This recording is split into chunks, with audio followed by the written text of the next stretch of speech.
When sinful perversion and wickedness took hold of the world the first time, God sent a flood to wipe the slate clean and start it again. However, our study so far has shown that within just a few generations of the flood waters receding, wickedness was already re-establishing itself in the world, with Babylon at its epicenter. It seems that as long as people are unified and left to their own devices, the result will always be a swift descent into degradation, the natural state of the unreformed human heart. God had already promised not to reset the world with a flood again, and even if he did, it would only be a few generations before he would need to do it again. C.S. Lewis put this well in Mere Christianity. What Satan put into the heads of our remote ancestors was the idea that they could be like gods, could set up on their own as if they had created themselves, be their own masters, invent some sort of happiness for themselves outside of God, apart from God. And out of that hopeless attempt has come nearly all that we call human history.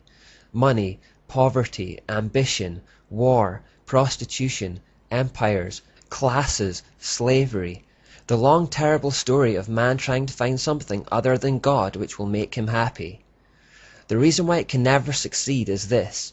God invented us as a man invents an engine. A car is made to run on gasoline, and it would not run on anything else. Now God designed the human machine to run on himself. He himself is the fuel our spirits were designed to burn, or the food our spirits were designed to feed on. There is no other. That is why it is just no good asking God to make us happy in our own way without bothering about religion. God cannot give us a happiness and a peace apart from himself, because it is not there. There is no such thing. That is the key to history. Terrific energy is expended, civilizations are built up, excellent institutions devised, but each time something goes wrong. Some fatal flaw always brings the selfish and cruel people to the top, and it all slides back into misery and ruin. In fact, the machine conks. It seems to start up all right and runs a few yards, and then it breaks down. They are trying to run it on the wrong juice. That is what Satan has done to us humans. To solve this problem, instead of wiping everything out and starting again every few generations, God had a far more subtle but long-lasting solution. So long-lasting that it is only now, in the 21st century, that mankind is getting close to reversing it. He said, "Come, let's go down and confuse the people with different languages, then they won't be able to understand each other." The key to confounding the building of the Tower of Babel and the satanic agenda that it represented was to confuse their language, thus inhibiting them from working together. It brought confusion and eventually caused them to scatter, leaving their plans unfinished. In that way, the Lord scattered them all over the world. Babel literally translates as confusion, and it is the word through which we get Babel in English. But as the people scattered, they carried with them the remnants of their mystery Babylon religion wherever they went. This religious system of muddled half-truths and inversions of the truth spread across the globe, and it formed the wellspring for all subsequent false religions and endless mythological systems. And this is where the story gets trickier to follow. As the people scattered outwards from Babylon and into the rest of the world, the single, easily identifiable mystery religion became different things in different places at different times.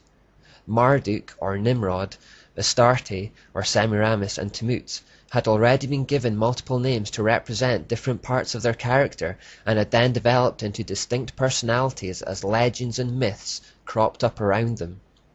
These distinct personalities were then assigned to various aspects of daily living. There was the god of war, the god of the sea, the god of fertility, and the sun god, etc.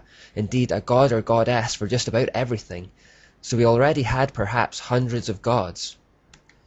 But because everyone now spoke a different language and they had moved to different regions around the world, these gods and goddesses assumed different names depending on the location. In Greece, Astarte became known as Aphrodite or Athena. In Egypt, she became Isis. In Canaan, she became Ishtar. In Ephesus, she became Diana.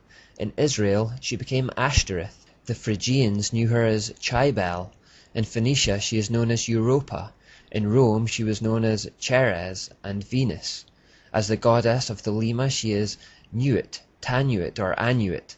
In India, she became Kali. So the gods multiplied and hundreds became thousands. It's estimated that there are around 5,000 different names altogether for the goddess stemming from Semiramis alone. As I read those names, some of them will have rang a bell while others will be more obscure. Names like Aphrodite and Venus are still widely known, others like Demeter and Cybele are now mostly unheard of. Or on the male side you will have heard of Apollo, Mars, Achilles or Poseidon, but may perhaps be less familiar with Nebo or Nabul. The names that are still well known tend to be the Greek or Roman forms, mainly because they had such great empires and as a result their mythologies were most widely spread, written about and preserved. So well preserved that they are still household names. There are shaving products named after Venus. We had a NASA rocket ship called Apollo. We've had movies like Troy starring Brad Pitt as Achilles, in which some of these muddled half-truth stories and legends of heroes are depicted. The name Europa has even become the name of a whole continent, but they all go back to just 3 people from Babylon: Nimrod, Semiramis, and Tammuz. You can see the common threads if you look for them.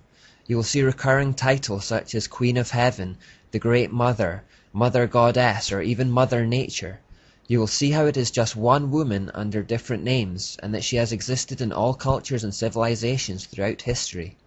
You'll also see how all those ancient mythologies contained family relationships and feuds, very often culminating in murder and incest. You'll see the recurring theme of mother and child cults that began with Semiramis and Tammuz. You'll see these threads uniting even major religions of today like Hinduism, Islam, Buddhism, Sikhism, and Catholicism. You'll discover in fact that all false religions sprang from the mystery Babylon religion, and that is why they have these commonalities. Keeping track of all the routes the Babylonian religious system took, however, is impossible and also unnecessary.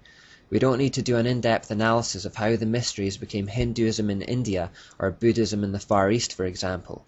We only need to focus on a few threads, namely how the mystery spread from the Middle East into Europe. The key point at this stage, however, is to understand that all mythological systems and false religion and gods and goddesses can be traced back to just 3 people in Babylon, and behind their mystery religion is Satan himself.